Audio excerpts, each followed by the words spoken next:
चिंता संतानहन्तारो यत्पादाम्बुजरेण वा स्वीयानां तान्तेजाचार्यान् प्रणमामि मुहुर्मुहुः। यदनुग्रहतो जन्तुः सर्वदुःखातिगो भवेत् तमहं सर्वदा वन्दे श्रीमद्वल्लभनन्दनम्। अज्ञानतिमिरान्धस्य ज्ञानाञ्जनशलाकया चक्षुरुन्मीलितं येन तस्मै श्रीगुरवे नमः। नमामि हृदये शेषे लीलाक्षीराब्धिशायिनम् लक्ष्मीसहस्रलीलाभिः सेव्यमानं कलानिधिम् चतुर्भिश्च चतुर्भिश्च चतुर्भिश्च त्रिभिस्तथा षड्भिर्विराजतेयोऽसौ पञ्चधा हृदये मम। आचार्यवाच प्रणमामि अश्विनिबन्धुस्बोधिनी स्थायितराष्ट्रयास्ता मस्वान्त आगत्य कृपा प्रकाशा मदीय वाचां परं धर्म प्रोज्झित कैतवो वत्स परमो निर्मत्सराणां सतां वेद्यं वास्तवमत्र वस्तु शिवदं तापत्रयोन्मूलनम् श्रीमद्भागवते महामुनिकृते किमवा परमेश्वरः सद्यो विद्यवरुध्यते यत्र पृथिवीः शुश्रूषोभिष्टक्षणानि निगमकल्पतरो प्रकटितं पदं सुकुमारकं तत्प्रभसंयुतं पिबत भागवत रसमालयम् अहो रसपात्रे।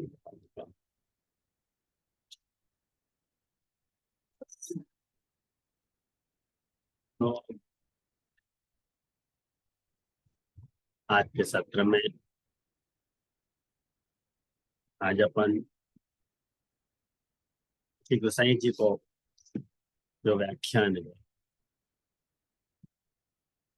वाकु अपन देखेंगे।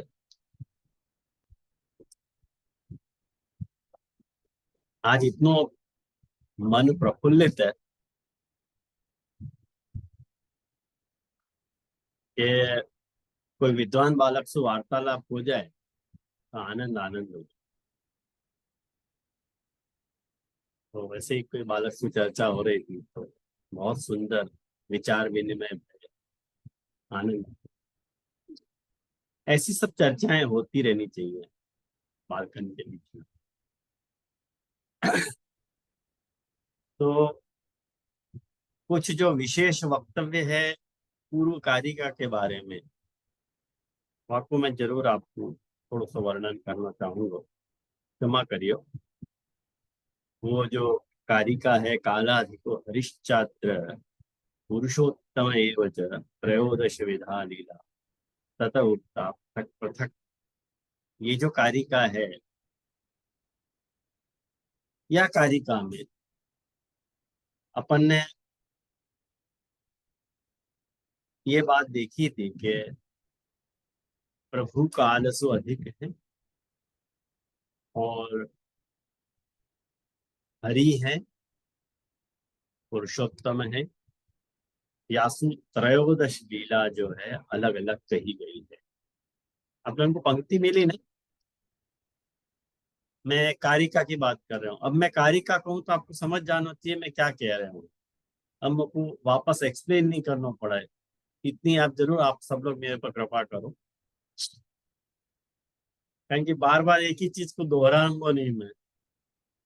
अब मैं कारिका कहूँ तो सीधे आपको समझ जाना चाहिए कि मैं महाप्रभु जी की मूल कारिका को रेफर करना चाहूंगा। वहां में टिप्पणी जी में देखो गोसाई जी ने एक अभूतपूर्व बात आज्ञा करी थी कि द्वादश मासात्मक कालो द्वादशांग पुरुषश्च।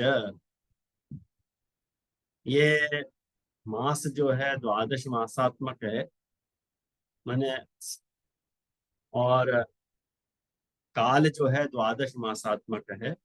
और पुरुष भी द्वादशांग है। और यह मतलब ये जो पुरुषोत्तम की जाको जहाँ पुरुषोत्तम को वर्णन या वेणु गीत में हो रहे है या होने वालों है, वो तदधिक संख्या ज्ञेये तदधिकत्वम ज्ञाप्यते।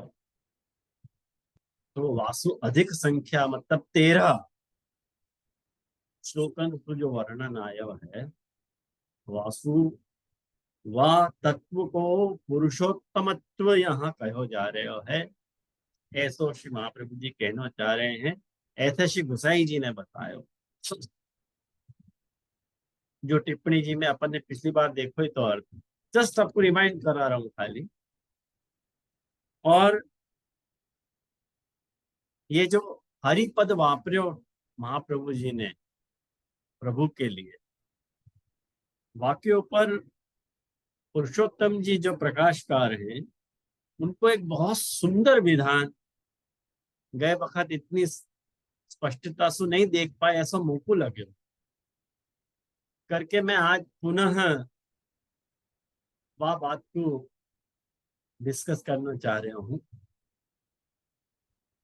कि यतः प्रलय कारिकार्थस्तु, भाई कारिका को अर्थ तो ये है, मिली पंक्ति कारिकार्थस्तु, कारिका को अर्थ तो ये है कि यतः प्रलयकत्वे भी, प्रभु प्रलय करता होने के बावजूद भी प्रलयक है प्रभु, प्रलय करता है, ख्याल आया ना? लेकिन हरि भी तो है, माने उत्पत्ति स्थिति और लय प्रभु सु भयो है। उत्पत्ति करता भी प्रभु है, स्थिति करता भी प्रभु है, और लय करता भी प्रभु है। यानी प्रलय करा प्रलयकत्वे भी हरित्वात् कालाधिकश्च। यानी हरि हो वैसु, हरि को अर्थ मैंने आपको बताया होता कि हरि को जो अर्थ है वो ह वत्ता हरि है। ह को अर्थ दुख होवे है, हरि को अर्थ शत्रु होवे है। तो प्रभु दुख के शत्रु भी तो हैं। और पुनः अक्षणवत फलत्वात्, अक्षणवत माने अक्षर मतलब इंद्रियंसु दिखे जा सकने लायक है, या आंख से देखे जा सकने लायक प्रभु है, यानी ये पुरुषोत्तम है। और वह पुरुषोत्तम का अर्थ कि पुरुषोत्तम जी ने बताया कि शर अक्षराद उत्तम एव अत्र भक्त वाक्येषु वर्णते। माने तस्मात् यस्मात् क्षरमति तो हम अक्षरादपि चोत्तम अतोस्मि लोके वेदे च प्रथित पुरुषोत्तम। ये गीता जी को वचन आप सभी जानो कि यस्मात् क्षरम अतीतो, मैं क्षरसु अतीत हूँ और पुरुष अक्षरसु भी परे हूँ, अक्षरसु उत्तम, क्षरसु अतीत हूँ और अक्षरसु उत्तम हूँ। यानी ये लोक और वेद में मैं पुरुषोत्तम नाम से पहचान हो जाऊं, ऐसा ठाकुर जी गीता में कह रहे हैं। तो वो ही यहाँ भक्त वाक्य में वर्णित किया जा रहा है। तो एक बात समझो कि काल यहाँ पे पुरुषोत्तम महाप्रभु जी पुरुषोत्तम जी के अनुसार दो बात बता रहे हैं कि प्रभु को जो हरित्व है अरे प्रभु को जो पुरुषोत्तमत्व है, वो दो कारण से है। एक तो प्रभु काल सु भी उत्तम है और एक पुरुष सु भी उत्तम।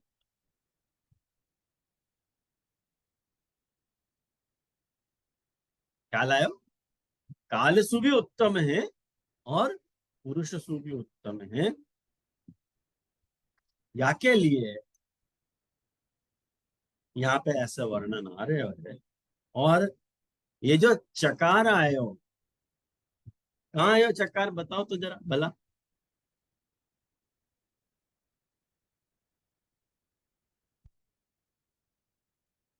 कौन बता रहा है? हाँ बताओ। हरीश चात्र। कालाधिका हरिश्चात्र हरिश्च जो च अत्र वो है ना वहाँ। कितने लोग सहमत हैं आंसू? उमंग के बाद सु, आप सहमत हो? और साथ में ओ एक मिनट सॉरी। एक मिनट सॉरी। अरे वाह, एक मिनट सॉरी। पुरुषोत्तम एवं च सॉरी पुरुषोत्तम एवं च सॉरी। ऐसा ब्लंडर करे तू, मैं उमंग। पुरुषोत्तम एवं च, ये चकार आया। तो च अनुक्त हेतु समुच्चयात्मक, ये पंक्ति पिछली बार अपन की रह गई, या को मैंने अवॉइड कर दियो तो, लेकिन फिर मैंने विचार तो मैंने सोचा कि या को अवॉइड नहीं करना चाहिए। बहुत इंपॉर्टेंट बात की तरफ महाप्रभु जी ध्यान दिलाना चाह रहे हैं। और वो इंपॉर्टेंट बात जो है कि च से यूं कह रहे हैं कि अनुक्त हेतु को भी समुच्चय यहां ले लेनो। अब यह वास्तु कितने लोगों को ये बात समझ में आई, या पंक्ति को अर्थ बताओ तो, अनुवाद आपके सामने देखो। अनुवाद होते भय भी अर्थ नहीं खबर पड़नी, यही तो सुबोधनी जी की क्लिष्टता है महाराज। भले कितने भी हजारन अनुवाद रख लो सामने, पंक्ति नहीं बोलने हो तो नहीं बोले, कसम खा के बैठी, नहीं मैं अपना अर्थ प्रकट करूंगी तो नहीं करूंगी। कौन बताएगा? चलो अनुवाद बताओ, चलो भामिनी बहन। हाँ, कैसे उपाड़ना? अच्छा चलो ठीक है, लवंगी का बहन चलो जेजे बोलो। नहीं समझ में आयो, जेजे सॉरी, नहीं समझ में आयो, आप समझाओ जेजे। ओके, और कौन को मैं आया तो ट्राई करना? मैं तो बहुत प्राथमिक अवस्था में हूँ, मुझे इतना जानकारी नहीं अच्छा, है। जय। नहीं प्राथमिक अवस्था की बातें, देवेंद्र भाई के बहन हो। देवेंद्र भाई तो अपने अच्छे खासे मतलब तैयार व्यक्ति हैं, कोई बात नहीं। देखो ध्यान से समझो यह बात जेजे को। आपने क्या पूछो पहले तो थोड़ो ये समझ पड़े, आपने लिल्ला पूछो क्या? मोहम्मद रसूल अल्लाह। मैंने ये पूछो कि च सु अनुक्त हेतु को समुच्चय भी यहाँ कर ले नो। च सु अनुक्त हेतु को समुच्चय भी कर ले नो, या पंक्ति का अर्थ बताओ, तने बताओ चलो।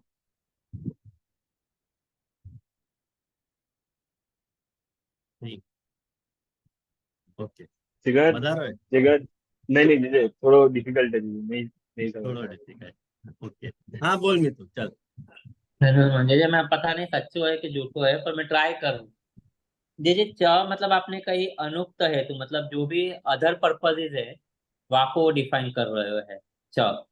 तो अदर पर्पस मतलब ये जो कारिका है, पहले तो उसमें ठाकुर जी को मतलब पुरुषोत्तम में वाको डिफाइन किया कि ठाकुर जी मतलब जो भी 13 प्रकार की लीला है, वो 13 प्रकार की लीला अधिकतम बताए, मतलब कालसु भी अधिक है।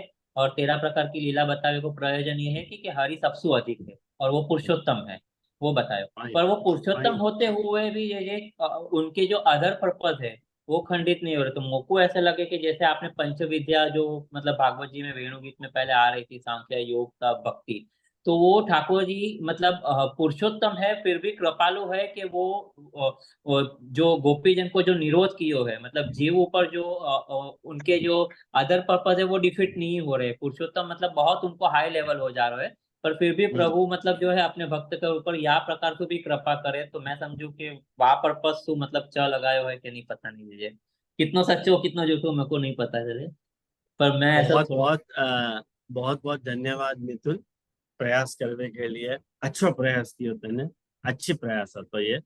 लेकिन एक बात देखो, ध्यान से समझो कि सुबोधनी जी कई बातन को समाविष्ट करके चले हैं, या कुछ जीतो जाग तो प्रमाण ये वचन है। अब महाप्रभु जी वो कह रहे हैं कि यहाँ वेणु गीत में भक्ते, भक्त मतलब कौन? श्री गोपी जन, भक्त वाक्येषु वर्णते, पुरुषोत्तम को वर्णन भक्त कर रहे हैं। पुरुषोत्तम बराबर अपनो प्रभु और भक्त बराबर अपने गोपी जन। और भक्त अपने पुरुषोत्तम को, अपने प्रभु को वर्णन वेणु गीतन में 13 श्लोकन से कर रहे हैं। और ये 13 संख्या क्यों आई है? वाक्य 2 हेतु महाप्रभु जी ने बताए कि वो काल सु भी अधिक हैं और पुरुष सु भी उत्तम है। ख्याल में आयो? ये 2 हेतु बताए।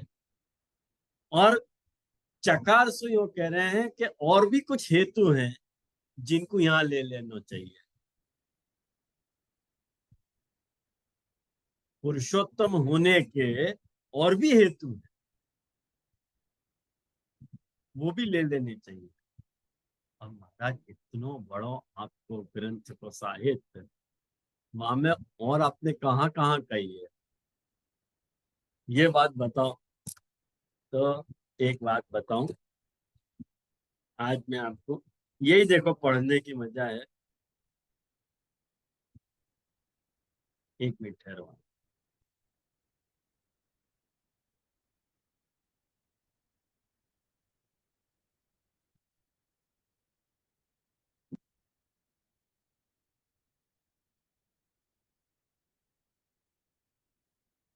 देखो मैंने आप लोगों को पंक्ति भेजी है, पंक्ति भेजी है।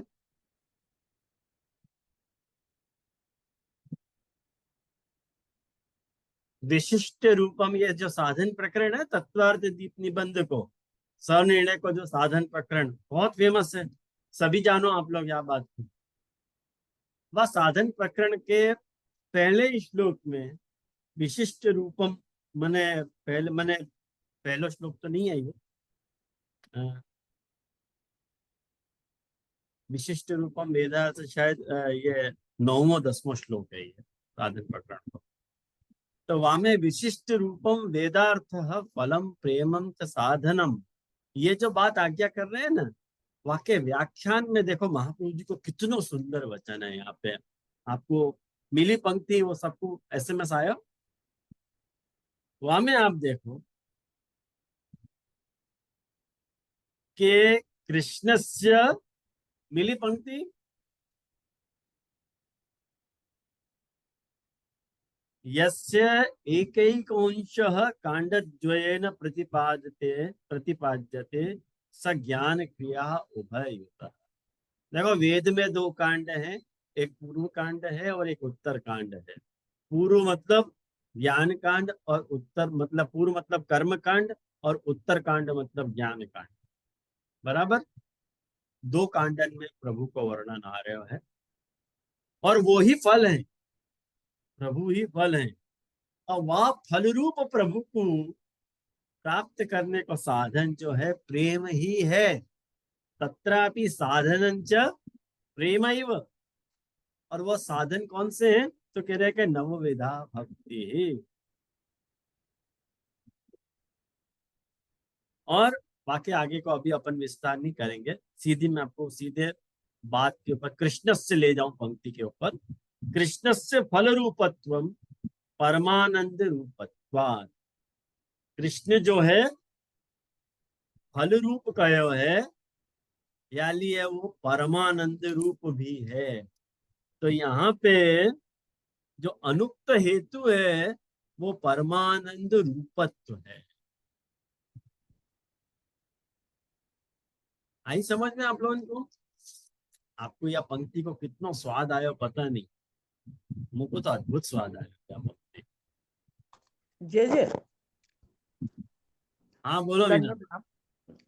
એમાં એવું કહેવા માંગી રહ્યા છો આપ કે પુરુષોત્તમ નું સ્વરૂપ મીન્સ કે અક્ષર બ્રહ્મ ગણો છે તે નારાયણ ગણો કઈ પણ હોય, એ કોઈ પણ સ્વરૂપ હોય, એનાથી પણ પ્રભુ ઉત્તમ છે. એટલે કે કૃષિ કૃષ્ણ સેવની અને ભજનીય બીજા કોઈ પણ સ્વરૂપોના જે આપે કહ્યું એ અર્થમાં આપ કહેવા માંગો છો?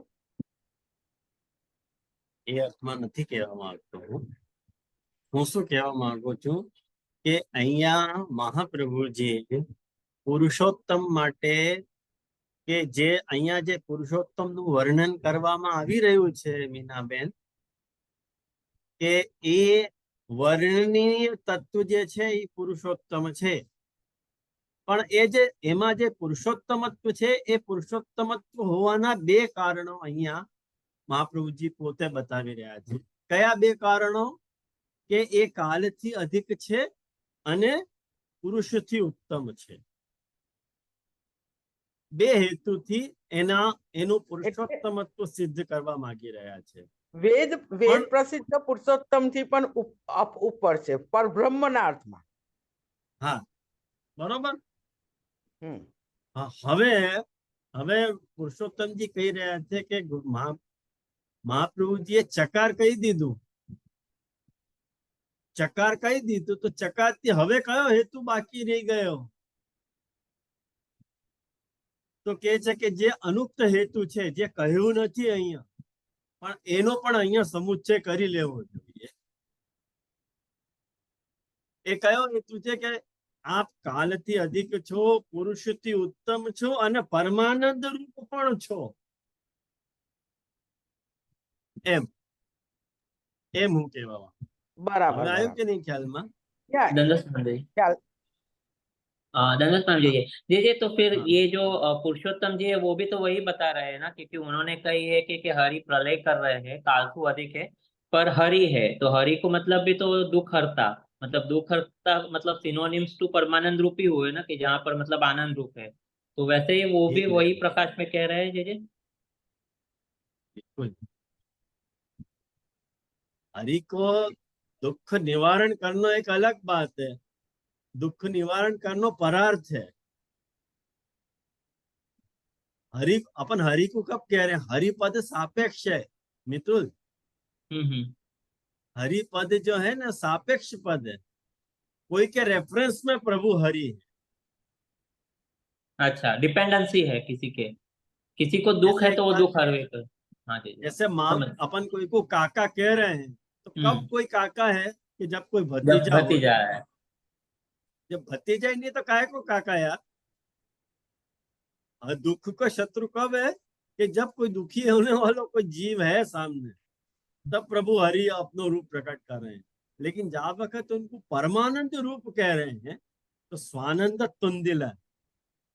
अच्छा, तो वो दोनों में डिफरेंस है, मतलब परमानंद रूप और हरि में। वो एक बहुत अलग बढ़िया बात है, बाकी अलग ब्यूटी है कि अनुक्त हेतु समुच्चयात्मक, वो अनुक्त हेतु वहां समझ लेना चाहिए कि आप परमानंद रूप। जैसे अपन भागवतात निबंध में महाप्रभु जी शुरुआत में ये बात करें कि श्री कृष्णम परमानंदम दशलीला युतम सदा विस्फुरंतम परम दोनों सर्व भक्त समुद्धारे विस्फुरंतम परम। वो परमानंद है, श्री कृष्ण परमानंद। तो बाकी जो परमानंद रूपता है वो भी एक बाकी पुरुषोत्तम होने को हेतु है, जाको यहाँ स्पष्ट रूप से कहो नहीं गयो है, लेकिन महाप्रभु जी ने खाली चकार कह दियो है, वासु वाकु यहाँ संग्रहित करो।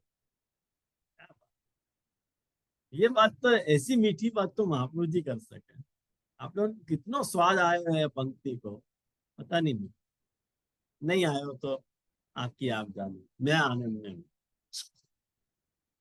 खैर, ये तो गई बार की पंक्ति को अपन ने अनुवाद देखियो, जो छूट गए हो तो वो बाई चांस, और मैंने लगा कि आपको मिस नहीं करना चाहिए, तो मैंने उसके साथ आपको शेयर कर। अब याके बाद देखो। हाँ बोलो। जी यहाँ में प्रकाश में जो अभी आपने अनुक्त हेतु की बात करी, उसके बाद वो जो पंक्ति है समुच्चयाद सा लीला तथेत्यर्थ इति अर्थ ऐसे करती, तो वाकु परमानंद के। हाँ हाँ, बहुत अच्छी बात। मैं समझो कोई पूछे तो बताओ, नहीं तो व्यर्थ में क्यों बताऊं।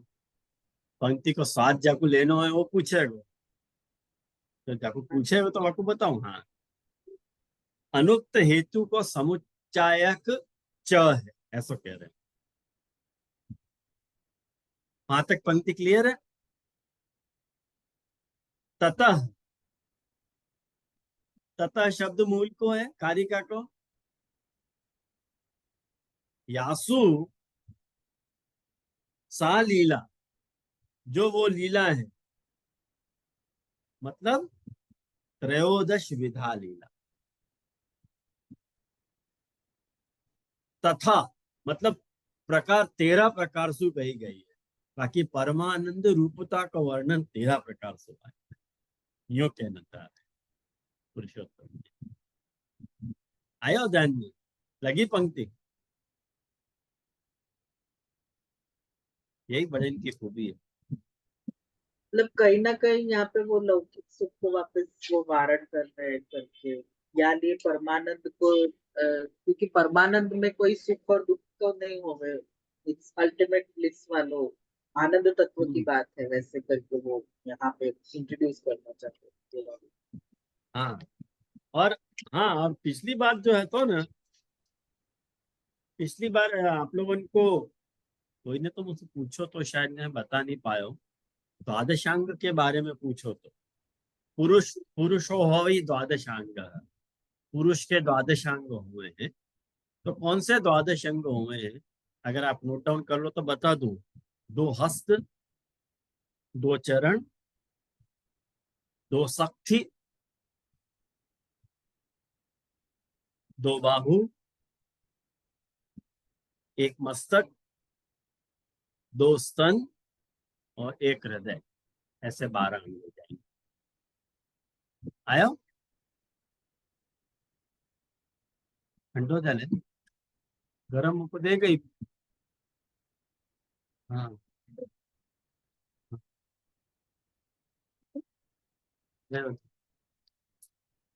आया ध्यान में? तो ये द्वादशांग है। याकू महाप्रभु जी भागवता निबंध के प्रारंभ में ही बता रहे हैं, देख लीजिए आप। श्री कृष्णम परमानंदम दश लीला युतम सदा सर्वभक्त समुद्धारे विस्फुरंतम परम नुमा से लेकर के 7वें 8वें कारिका में महाप्रभु जी को वर्णन कर रहे हैं। तो वहां आपको ये विषय अच्छी तरह से मिल जाएगा। बाकी तो अनुवाद भी अवेलेबल है, तो आप लोग देख ही लीजिए।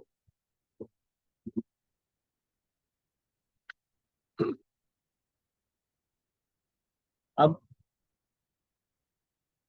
वाक्य बाद ये वृंदावन प्रवेश वाला प्रथम श्लोक, इत्थम शरत स्वच्छ जलम पद्माकर सुगंधिना नविशत वायुना वातम सर्व गोपाल च्युत। अब यहाँ में देखो,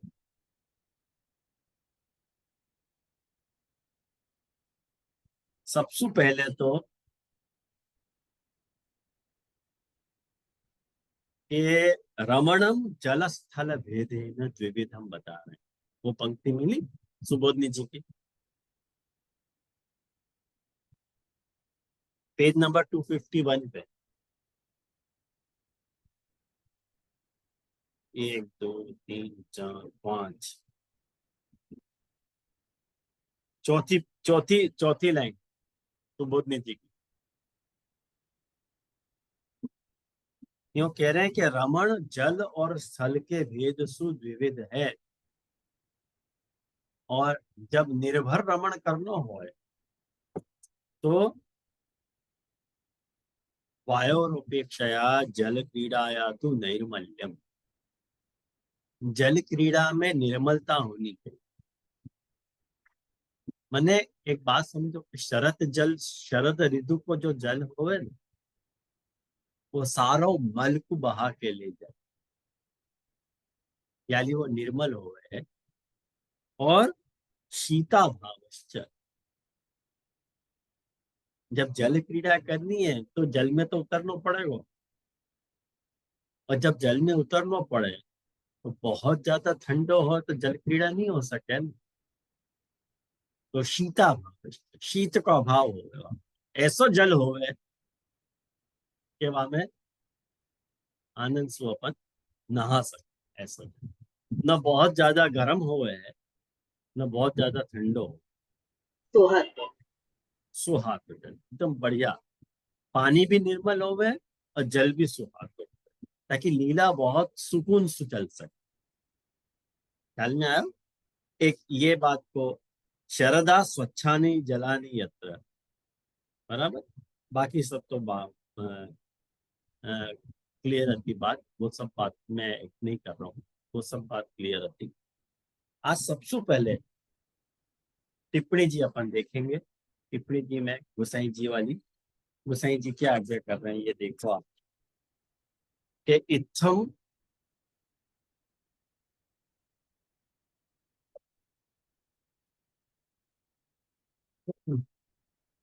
इत्थम शरत स्वच्छ जलम इत्यत्र।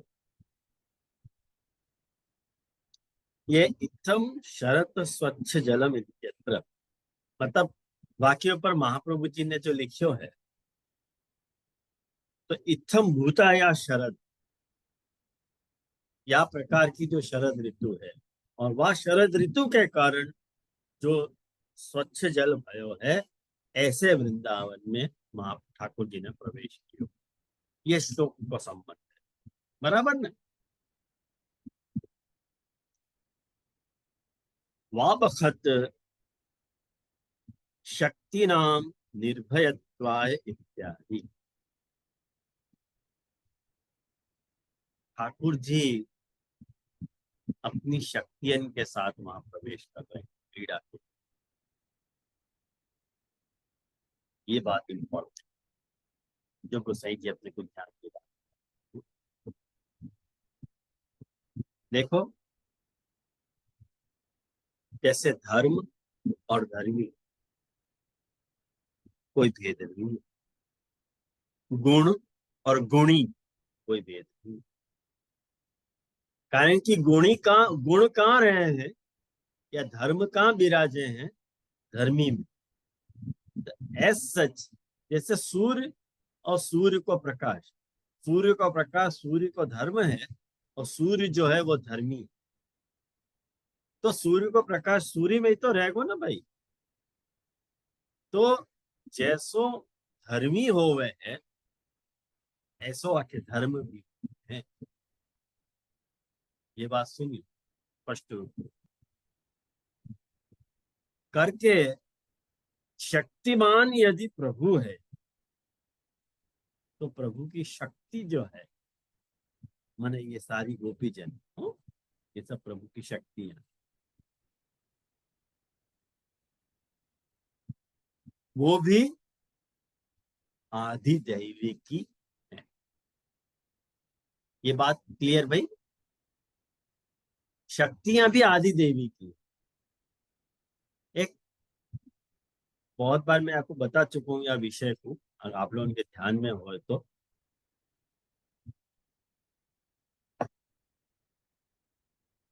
अपने यहाँ ठाकुर जी को, अपने यहाँ ठाकुर जी को अपन यूं कहना है कि अंगीकृत गोपीश वल्लभीकृत मान, एक अपनी जी पर नाम है कि प्रभु गोपीश है, गोपियन को ईश। तो ब्रज में दो प्रकार के गोपी जन है, एक अनन्य पूर्वा और एक अन्य पूर्वा। अनन्य पूर्वा मतलब जिनको ठाकुर जी के अलावा अन्य कोई भी नहीं है, ठाकुर जी से पूर्व, ठाकुर जी को छोड़ के और कोई भी नहीं है। तो अन्य माने जो कुंवारी गोपिकाएं, कुमारिकाएं, वो अनन्य रूपा कहा जाए उनको, बराबर। जिनको अपन दूसरे शब्दन में ऋषि रूपा भी कह रहे हैं, कारण कि बिहार से वो खरीद के लाए थे नंदराई जी कन्या ने। वो जो ऋषि रूपाएं थी, उनने उनने कर्म कियो ठाकुर जी को प्राप्त करने। ध्यान से समझो ये बात। वैसे मैं समझा चुका हूँ, यानी बहुत ज्यादा आपको एक्सप्लेन नहीं करूंगा। और जो अन्य पूर्वा गोपिकाएं थी, जिनको अपन प्रौढ़ा कह रहे हैं या विवाहित गोपिकाएं कह रहे हैं, वो उनको संप्रदाय में श्रुति रूपा गोपिकाएं भी कहते हैं। श्रुति रूपा, ये अग्नि कुमारिकाएं, तो ये विवाहित गोपिकाएं जो हैं वो श्रुति रूपा गोपिकाएं, वो जिनने ज्ञान से प्रभु को प्राप्त कर लिया है। और वास्तव में तो जैसे तुम्हारी कोई ज्ञान की शक्ति है, तुम्हारी कोई कर्म करने की शक्ति है, तुम्हारी माने ज्ञान शक्ति, तुम्हारी कर्म शक्ति ऐसी नहीं है कि जिनको तुम रूप दे सको। तुम्हारे में इतना बूता नहीं है कि तुम अपनी कर्मेंद्रिय कर्म कर्म शक्ति को एक रूप दे सको, अपनी ज्ञान शक्ति को एक मूर्तिमान रूप दे सको। प्रभु ऐसा कर सकते। प्रभु की जो ज्ञान शक्ति है वह को प्रकट स्वरूप ये श्रुति रूपा गोपिकाएं हैं। प्रभु की जो कर्म शक्ति है वह को प्रकट स्वरूप ये अग्नि कुमारिकाएं हैं, जिनको अपन ऋषि रूपा कह रहे हैं। तो ये जो गोपिकाएं हैं वो प्रभु की शक्तियां हैं। तुम व्यर्थ में इनको सेक्स की दृष्टि से पुरुष और स्त्रियन को संबंध होने वालों है या ढंग से सोच रहे हैं। एक्चुअली ऐसा नहीं। एक्चुअली शक्तिमान को अपनी शक्ति के साथ रमण है, वाकु अपने यहाँ रास कर जाता है। जैसे तुम अपनी शक्तियन के साथ खेलो तो कोई गुनाह है? तुम अपनी ज्ञान शक्ति को वापर रहे हो, तुम अपनी कर्म शक्तियन को यदि वापर रहे हो तो तुम कोई गुनाह कर रहे हो क्या? कोई गुनाह नहीं है। मैं अपने ज्ञान को उपयोग कर रहा हूँ, मैं अपने कर्म शक्ति को उपयोग कर रहा हूँ, कर्म शक्ति से कर रहे हूँ, ज्ञान शक्ति से समझ रहे हो। ऐसे ही प्रभु की जो ज्ञान शक्ति है और प्रभु की जो कर्म शक्ति है वो मूर्तिमान स्वरूप के रूप में ब्रज में प्रकट हुई है करके प्रभु की शक्तियां भी प्रभुवत प्रभु रूप ही है। वो बात यहाँ श्री गोसाई जी प्रभु चरण कह रहे हैं कि शक्ति नाम निर्भयत्वाय, भगवत शक्ति में भी प्रभुवत अलौकिकत्व है, नित्यत्व है और स्वाभाविकत्व है। यही बात बतावे के लिए एतद अनभिज्ञेषु गोपनाय भगवत भोग्य सीमंतिनीषु शक्ति पद प्रयोग। अब लगी पंक्ति। माने जो लोग गोपी जनन के या स्वरूप को नहीं जाने, एतद अनभिज्ञेषु, कौन से स्वरूप को नहीं जाने हैं कि गोपी जनन में भी नित्यत्व है, अलौकिकत्व है और स्वाभाविक धर्मवत्व है। जो लोग ये नहीं जाने हैं गोपी जनन के स्वरूप को, उन लोगन से छुपावे के लिए ऐसे लोगन को, एक मिनट में तो, ऐसे लोगन को छुपावे के लिए जो भगवत भोग्य सीमंतिनी है उनमें उनके लिए महाप्रभु जी ने शक्ति पद को प्रयोग किया है, गोपीजन शब्द को प्रयोग नहीं किया। बोल भाई।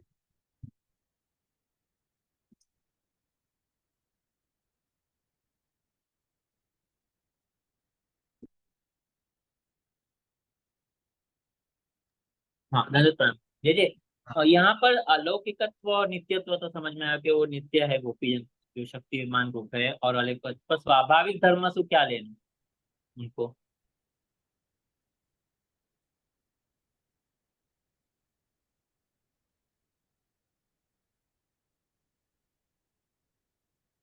सच्चिदानंद सच्चिदानंद रूप स्वाभाविक धर्म, गोपीजन को भी सच्चिदानंद रूप है।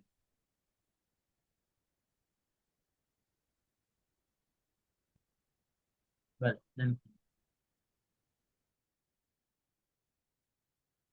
आई समझ में? विषय कठिन है, सुबोध दीजिए महाराज। थोड़ा पुरुषार्थ करना पड़ेगा, इतनी ऐसे नहीं लगेगी सरलता। थोड़ा पुरुषार्थ करो, अपनी बुद्धि पे बल दो, क्रिया को समझो। हाँ बोलो। जे ये क्योंकि विषय में अगर अपन अध्याय से जाए तो आसक्ति को विषय है, अभी तक फल प्रकरण से। प्राप्त, हाँ प्रकरण से सॉरी, तो वामे आसक्ति को विषय आयो है यहाँ में, हम्म, फलत्व तो सिद्ध नहीं है अभी तक।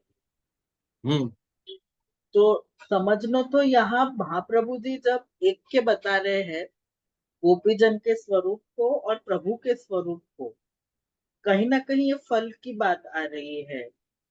जबकि मैं ये जानू हूं कि आपने पहले ऑलरेडी ये बात बता दी है कि पुरुषोत्तम ये बात की प्रभु की कृपा से ही, प्रभु के प्रवेश करने से ही गोपीजन जो भक्त है वो प्रभु के गुण गा रही है। ये बात पहले ही महाप्रभु जी ने क्लियर कर दी है कि यहाँ पे प्रभु ही नायक है। पर स्वरूप को ये पार्ट, जहाँ पे स्वरूप की बात अभी तक आई नहीं थी आगे की 4 कारिका में भी, तो ये स्वरूप को कैसे समझ लो कि जहां अब जाके इंट्रोड्यूस स्वरूप हो रहा है गोपी जनन को, जो एज अ शक्ति रूप, जैसे ऐसे एक के रूप में, कि जिनको स्वभाव जितनो जो भी अपन कोई भी दोष देखनो होवे, मतलब देखनो तो नहीं पर कोई ये देखनो चाहे, तो महाप्रभु जी वहां निराकरण कर रहे कि नहीं, यहाँ गोपी जन नहीं, प्रभु की शक्तियां ही विराजमान है। तो ये प्रकरण के साथ थोड़ा मेल कर। सबसे पहले बताओ कि मुझे ये बताओ कि उमंग जो पूछ रहा हो वो सब कुछ समझ में आया कि नहीं? फिर मैं जवाब दूंगा। हाथ उठाने में भी परिश्रम है का? आयो अरे जे बेटा, समझ में। हाँ यूं तो कर सके कि नहीं आदमी? नो મને आयो બરાબર जीजे ખ્યાલ समझ में। છે જે समझ में મને आयो બરાબર कि ખ્યાल नहीं आयो? यूं यूं करो तो नहीं आयो, आ गयो यूं करो तो आ गयो समझ में। इतनो भी अगर आप नहीं कर सको आगे तो क्यों बैठे क्लास में? नहीं नहीं आगे। आयो ना समझ में? प्रश्न समझ में आयो ना? देखो प्रश्न समझ में आयो होगा ना, એ झूठ જે झूठ हाँ कर रही repeatedly होगी। मुझे नहीं बराबर समझ में आयो। अभी जरा दमदाटी दी तो सब लोग कह रहे कि हाँ नहीं आयो। हाँ बोल, वापस कर दे, रिपीट कर दे प्रश्न। મીનાબેન, મારો પ્રશ્ન એવી રીતે છે કે પ્રકરણ જયારે પ્રકરણનું આપણે સ્ટાર્ટિંગમાં જોયું કે આસક્તિનું પ્રકરણ છે, શુદ્ધ આસક્તિનું, અને એમાં આઈ અન્ડરસ્ટેન્ડ કે આ જ્યાં સુધી 5 અવિદ્યા અને સ્વરૂપ નિસ્વૃતિ ને સ્વરૂપને સમજાવવાનું આ પ્રકરણ છે, જેમાં પૂર્ણ આસક્તિ આ પ્રકરણમાં ખીલી રહી છે. પણ જયારે આપણે એ વાત કરી રહ્યા છે ત્યારે હજી સુધી અત્યાર સુધી મહાપ્રભુજી જયારે 4 કારિકા લીધી એમાં મહાપ્રભુજીએ એ જ પ્રકારે કીધું છે કે આ બધું જે છે એ પ્રભુ પુરુષોત્તમના પ્રવેશને કારણે આ આખો જે દ્રશ્યમાન આપણને થવાનો છે વેણુગીત, એ સ્વયં પ્રભુના જ લીધે આ થઈ રહ્યું છે ને પ્રભુ જ બોલી રહ્યા છે ભક્તના મુખથી પણ એ હોવા છતાંય મહાપ્રભુજી અત્યાર સુધી સ્વરૂપ પર કોઈ ટિપ્પણી નથી કરી. હવે જઈને જયારે શ્લોક સ્ટાર્ટ થાય છે ત્યારે મહાપ્રભુજી ગોપીજનોના સ્વરૂપને શક્તિ રૂપ કહે છે, જે ऐक्य મહાપ્રભુજી સ્થાપિત કરે છે પ્રભુ અને ગોપીજનના વચ્ચે. પણ હજી સુધી ફલ પ્રકરણ તો સ્ટાર્ટ નથી થયો. આ અંતિમ ફલમાં આવવું જોઈએ જે અત્યારના આવી રહ્યું છે, તો એને સમજવું કેવી રીતે, એ મારો પ્રશ્ન છે. એનું કારણ હું કહું જે મને થોડું સમજાવ્યું. अरे फाइन, बोलो बोलो। આ પ્રમેય પ્રકરણની લીલા છે। ફળ પ્રકરણ ને પ્રમેય પ્રકરણમાં પહેલા પ્રમેય પ્રમાણથી પ્રમેય ઓળખાયું, એટલે પ્રમેય સ્વરૂપની લીલાથી એમને જે આસક્તિ કરાવવાની છે પ્રમેય સ્વરૂપથી કરાવવાનું, એટલે અત્યાર સુધી પ્રવેશનું કાર્ય બતાવ્યું। હવે કેવી રીતે આસક્તિ કરાવવાના છે એનો પ્રોસિજર આવશે, એ અર્થમાં છે, એવું હું સમજી। ના પણ એટલે ફોલોઅપ ક્વેશ્ચન એવી રીતે જ થાય પછી, તો પછી અહીંયા એન્ડ થઈ જવી જોઈએ ભાગવતજી। વેણુગીત પછી ભાગવતજી જાય નહીં। એન્ડ કેવી રીતના થાય? પ્રમેય પ્રકરણની જેમ ભગવાન પ્રમાણ બન્યા એમ અહીંયા ભગવાન પ્રમેય બનીને એમની આસક્તિ સિદ્ધ કરાવે છે, કારણ કે નિરોધ પ્રમેય નિરોધ છે ને, એટલે પ્રમેય પ્રમેયનો પ્રશ્ન નથી મારો, હું તમારાથી કમ્પ્લીટલી અગ્રી કરું છું મીનાબેન. મારો પ્રશ્ન ખાલી એમનો સ્વરૂપનો છે. જે સ્વરૂપનું વર્ણન મહાપ્રભુજી અહીંયા સ્પેશિયલી શક્તિ શબ્દ યુઝ કરે છે એના ઉપર ભાર છે, જેનો ઉત્તર ગુસાઈજી આપી રહ્યા છે કે શક્તિ એટલા માટે છે કે કોઈને એવો ભાવ ન આવે, પણ છતાં એ શક્તિ શબ્દ કરીને મહાપ્રભુજી ऐक्य સ્થાપિત કરે છે પ્રભુ અને એમના ગોપીજનની વચ્ચે. એમ પ્રશ્ન એમના પર છે. एक बात उमंग एक शांत चित्त से समझाना। देख 2 मिनट में आपको खुलासा हो जाएगा, बिल्कुल एकदम ओपन माइंड से आपको सुनियो कि प्रभु दशलीला युत और परमानंद रूप है कि नहीं? ब्रजभक्तन के सामने कौन से स्वरूप से प्रकट भय? अबोध स्वरूप। बिल्कुल साधारणीकरण की प्रक्रिया ठाकुर जी ने अपनाई कि तुम जैसा मैं भी, जैसे तुम तामस हो ऐसे मैं भी तो तामस। तो वह वक्त आपको वो अलौकिक स्वरूप, आपको वो नित्यत्व वाला स्वरूप और वो आपको जो है वो स्वाभाविक स्वरूप प्रकट है कि तिरोहित है? तिरोहित है।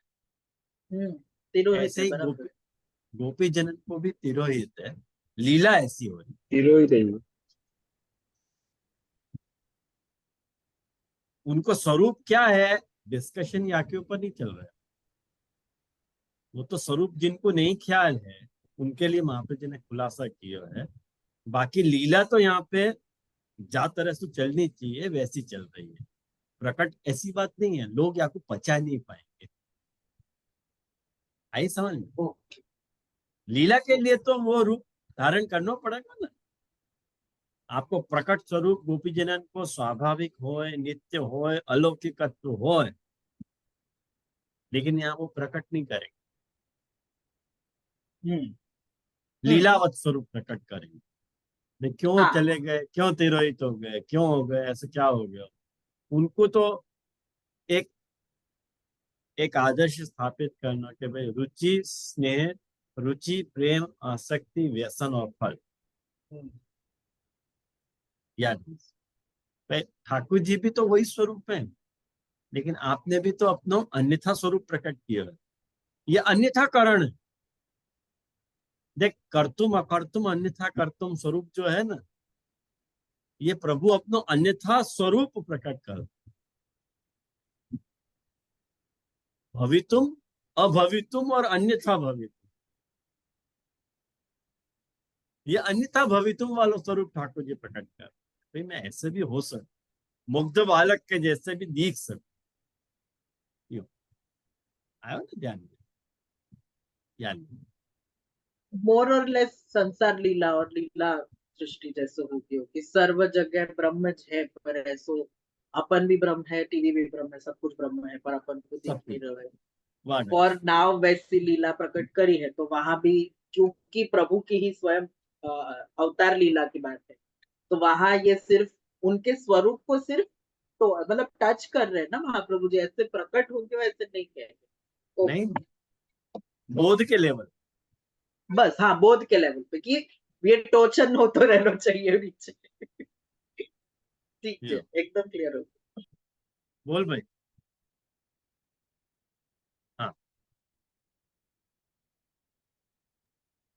हाँ जी, बस वही बात कंटिन्यूएशन के लिए थी कि बस हाईलाइट कियो है कि उनको ये स्वरूप है, कहीं हम लॉस्ट नहीं हो जावे। जैसे प्रभु है तो उनको रियलिटी तो वही है, और गोपीजन की भी रियलिटी तो वही है कि वो प्रभु की शक्ति है, तो वो इसी तरह से हाईलाइट कियो है वैसे। कोई बात नहीं।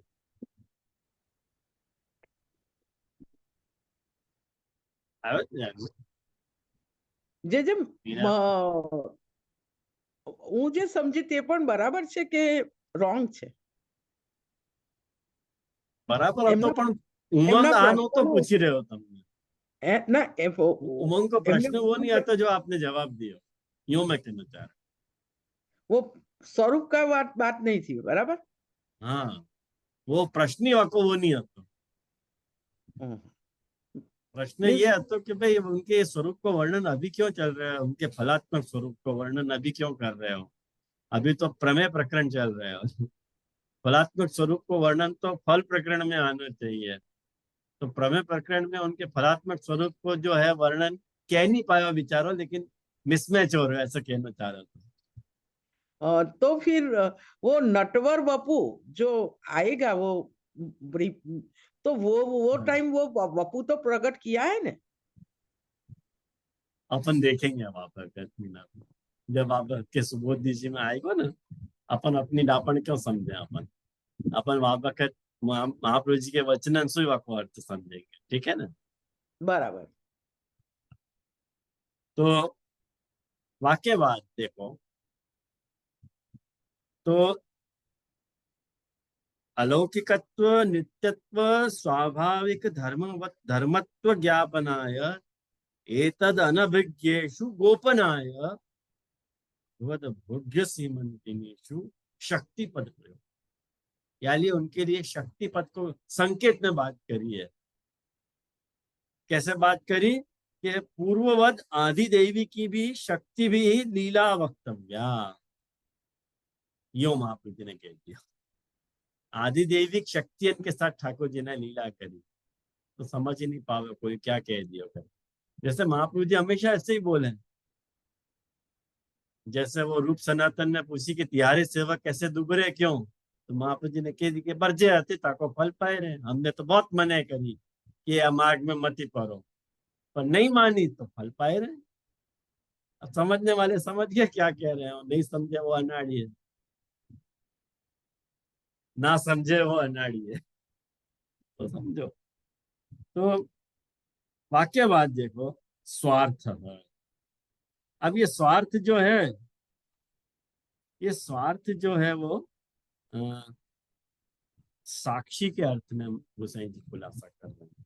जो ऊपर महाप्रभु जी ने यो कहो है कि शक्ति नाम निर्भयत्वाय एते देवा साक्षिणा. मने शक्ति मने शक्ति जो है उनको निर्भयता सु वो रमण कर पावे, वहां के लिए साक्षी रूप गोपन को भी वहां पे लाया गया. क्यों? कारण कि देव साक्षी है. अब एक बात समझो, ये गोपाल जितने भी है ना वो देव हैं. ये क्या महाप्रभु जी के गांठ की बात नहीं है, नारद जी ने कही है. ये तो मालूम ही होगी आप लोगों कि देव जो है, जितने भी गोपाल हैं वो सब देव हैं. ऐसे नारद जी को वचन, गोपाला देवा सर्वे. तो वाकई लिए उनको साक्षी क्यों कहो, तो यो कह रहे हैं कि स्वार्थ तद अपेक्षा रही फल भोग समर्पको यथाधिकारम तत्र प्रवर्तक साक्षी. जैसे स्वार्थ जाको स्वार्थ की अपेक्षा नहीं हो, कोई भी काम जब होतो हो वहां वाकू वा कार्य में कोई स्वार्थ नहीं हो, और जो भी फल भोग हो वाको समर्पण करवे को यथाधिकार, वाकी तैयारी. मतलब कोई ने गलत कियो है कि सही कियो है, या को कौन सा फल भोग होना चाहिए, दुष्ट फल भोग होना चाहिए कि सदफल भोग होना चाहिए, वहां को निर्णय लेवे के लिए वो बता सके कि हाँ ये बात सही है, ये बात गलत है. ऐसो जो प्रवर्तक होवे वाकु साक्षी कहो जाए.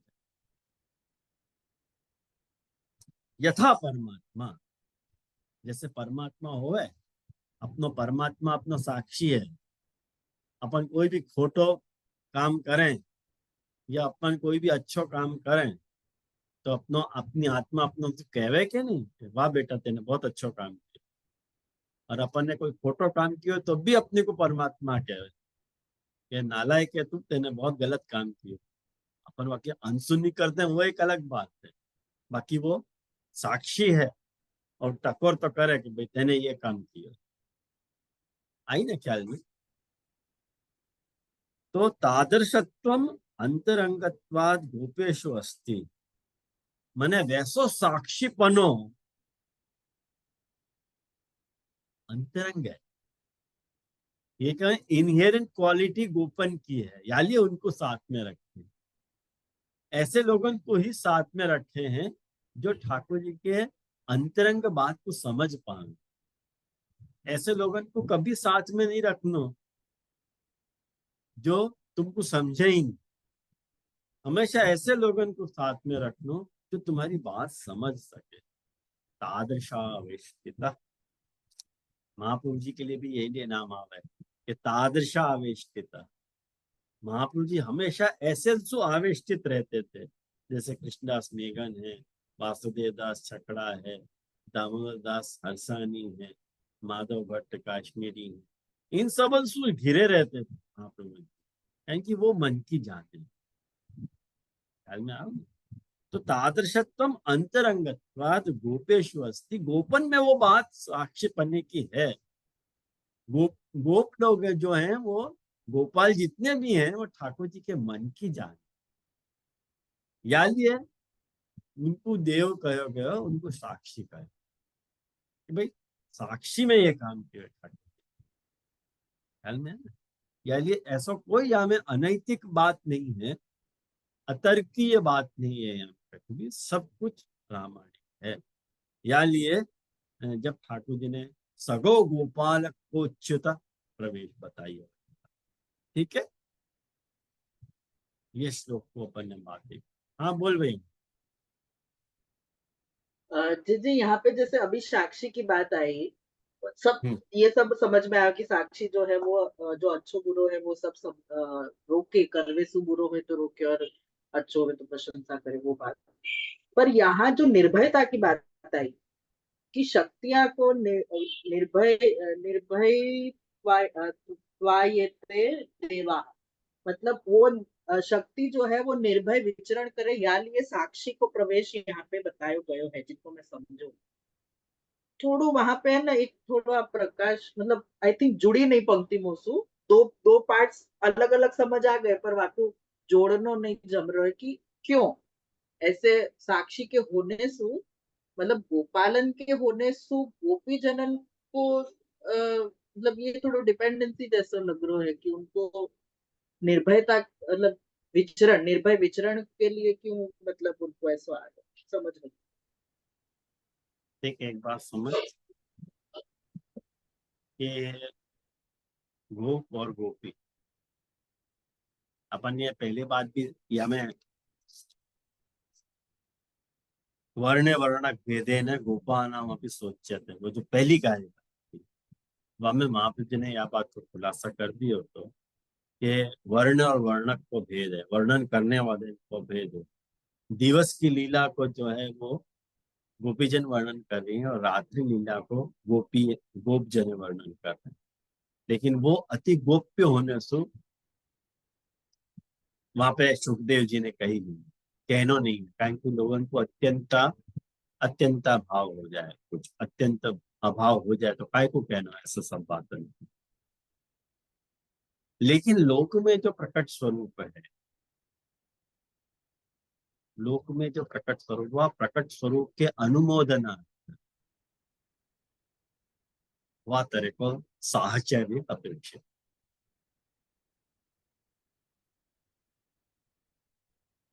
आई समझ? एक लोक एग्जांपल देके आप बताएंगे प्लीज। भाई गोप साथ में हो तो कोई आक्षेप तो नहीं लगा सके। वैसे वाही प्रकार से। वही, और अलौकिक अर्थ में लेना हो तो वो साक्षी तो होना चाहिए। जैसे हर आत्मा के साथ एक साक्षी जुड़ो है, वहां पे गोपाल भी है साक्षी, साक्षी के रूप में, जो ठाकुर जी की बात को इन इट सेल्फ प्रूव कर रहे हो कि सही सब हो रहा है सब बात। क्योंकि वहां जा दृष्टि तो अपन सोच रहे हैं, ऐसा तो कुछ होने वाला नहीं है। वहां पे तो फलदान की प्रक्रिया होने वाली है। तो फलदान की प्रक्रिया जब होने वाली है तो फलदान जो है निर्भय होना चाहिए, निर्भय होना चाहिए और रमण। देख जहां अकेला हो है ना तो भय लगे, और दो हो तो निर्भय हो। माने प्रभु के जो स्वरूप है, या वो आत्मा परमात्मा ले लो या तुम कुछ जैसे भक्त भगवान ले लो, जब दृष्टि तो तुमको समझ में आओ, वह दृष्टि से तुमको ले लो तो ये लीला समझ में आ गई। और कोई अन्यथा ये तो यहाँ नहीं विचार है ना वो जाना। एक्चुअली पहली कारिका ज्यादा कन्विंसिंग लग रही थी, यहाँ फिर कंफ्यूजन हो गया। पहली कारिका इतनी ज्यादा कन्विंसिंग हो गई कि हाँ प्रभु के लिए गोपी जन भी भक्त है और गोप भी भक्त है, तो दोनों गुणगान कर रहे हैं, हमें सिर्फ एक गुणगान गुप्त हो गया, कर ही रहे इतना ना, क्लियर हो गया, इतना कर ही क्लियर हो रहे गया। ना। फिर यहाँ साक्षी बता गया तो वापस रोल बदल गया, यार ये छोड़ो। हाँ तो जाकू जो रोल असाइन किए है को उमंग, आपको वही रोल तो करना पड़ेगा ना। समझ गया, क्योंकि युद्धन की बात है, ऐसे थोड़ी है कि एक गोप और एक गोपी गए। हाँ युद्धन की बात। हाँ बोल भाई नितिन।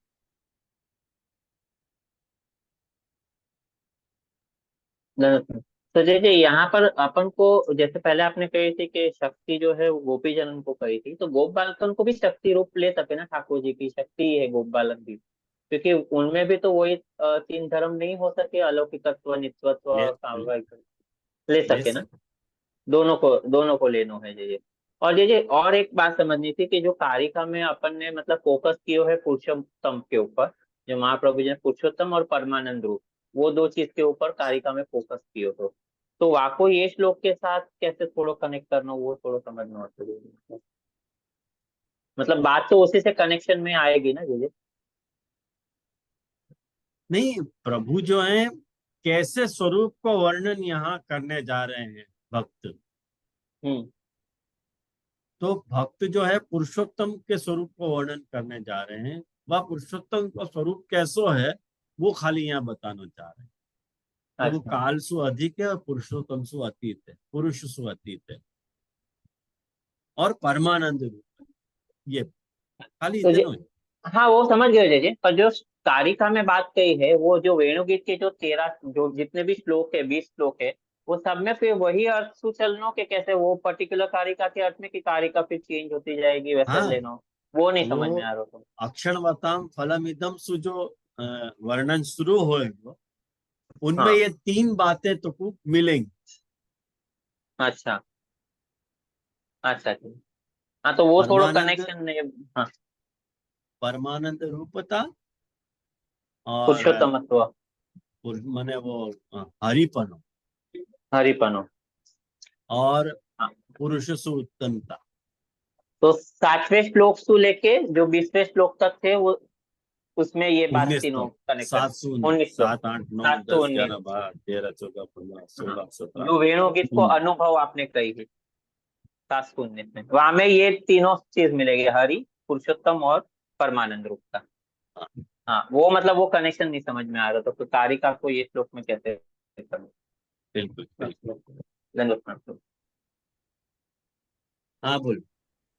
हाँ जैसे बस मितुल भाई को एक वो जो प्रश्न હતો ना वहाँ में एक बस खुलासा ये मैं उनकी विडंबना समझ गयो याली है वो एक મિતુલ ભાઈ જે ફર્સ્ટ 4 કારિકા છે ને એ આખા વેણુગીતનો બ્લુપ્રિન્ટ છે હવે જે થશે ને એ હવે શબ્દ એક એક શબ્દને મહાપ્રભુજી લઈને લેશે કારણ કે આ ઇશ્યુ મને બી આવ્યો એટલા હું બી જોડતો જ તો તમારે જે પુરુષોત્તમનું આમાં ક્યાં આવ્યું પણ એની સાથે આને કોઈ નિસ્બત નથી એ આખા વેણુગીતનું વર્ણન છે પહેલી 4 અને હવે જે આવી રહી છે ને જે એક એક શબ્દ મહાપ્રભુજી લઈ રહ્યા છે એ હવે એક એક શબ્દ છે હવે ફાઇનલી શ્લોક ચાલુ થયા તો અત્યાર સુધી શ્લોક નથી શ્લોક નો એ સમજમાં આવ્યું હવે જે કીધું એટલે एक बात समझ, अभी तो वर्णन शुरू ही नहीं भया। हाँ अभी तो वर्णन शुरू ही नहीं भया, वहां के पहले इतनी बातें कुछ चल रही है अभी। लेकिन कितना सब है समझने के लिए। कहीं पे मतलब ये मैंने जो आज तुमको बताया परमानंद रूपता वालों, कहाँ सो निबंध में सो ये पुरुषोत्तम जी को ध्यान कितना है कि महाप्रभु जी ने वहां उनको कृष्ण को परमानंद बताया, तो वो हेतु यहाँ पे रह गए हैं। और महाप्रभु जी ने कह दी है ये बात उनको क्लिक हो रही है कि चकारसु आपको समुच्चय करो।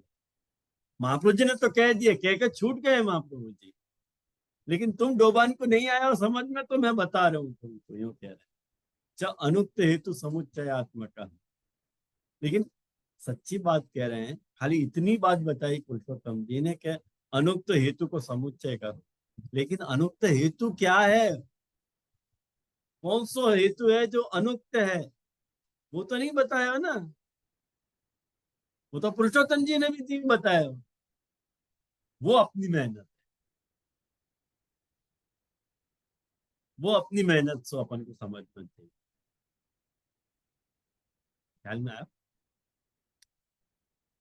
तो लेकिन मुझको बहुत खुशी है कि आप लोग वेणु की जैसे क्लिष्ट विषय को भी जो है इतने ध्यान से सुन रहे हो और आपको पढ़ने का अभ्यास कर रहे हो। बस ऐसे ही अभ्यास करते रहोगे ना, तो मुझको पढ़ाने की भी मजा आएगी। नहीं तो मैं बहुत सारी बातों को खा जाऊंगा,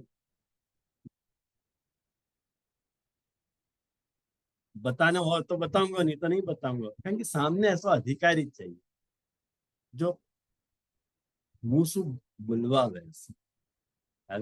ऐसा चाहिए व्यक्ति सामने, नहीं तो अपने मन से अपन कितनी बातें बताएंगे, सामने से कोई पूछे तो फिर बताने की मजा आए।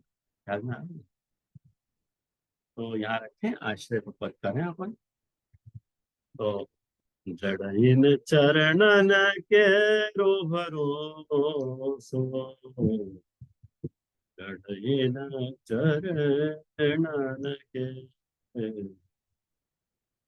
श्री वल्लभ नख चंद्र छटा बिन, सब जुग मांझ अंधेरो भरोसो, जड़इन चरणन के साधन और नहीं आर करी,